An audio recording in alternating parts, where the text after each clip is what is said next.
আলাইকুম প্রিয় বিয়ানীবাজারবাসী, পবিত্র ঈদ উল ফিতরের আনন্দময় মুহূর্তে সিলেট জেলা বিএনপির পক্ষ থেকে আপনাদেরকে ঈদ মোবারক, ঈদের শুভেচ্ছা জানাচ্ছি। ঈদ মানে আনন্দ, ঈদ মানে ভালোবাসা, বন্ধন, এগুলাই। আমরা বিগত 15.5 বছর ফ্যাসিস্ট সরকারের কারণে মনের উল্লাস করে মন মতো আমরা ঈদ যাপন করতে পারি নাই।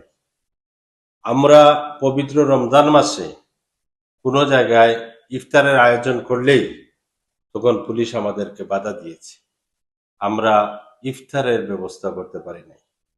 আল্লাহ পাক পরওয়ারদিগারের হুকুম হয়েছে এইবার 5 আগস্টের পর থেকে